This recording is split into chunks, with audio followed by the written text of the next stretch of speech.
Burger King is in the news right now for making changes to its Whopper based on customer feedback.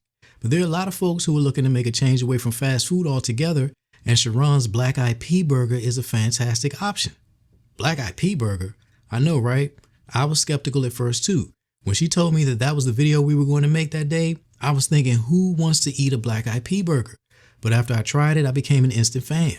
That burger was delicious, it doesn't sit heavy on you like a beef burger, and it's way better for your heart health in terms of sodium and cholesterol.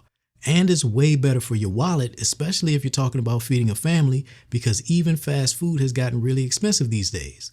I'll put links on screen to Sharon's Black Eyed Pea Burger recipe and to her sweet potato black bean burger recipe. That's another great Whopper alternative that you can try at home.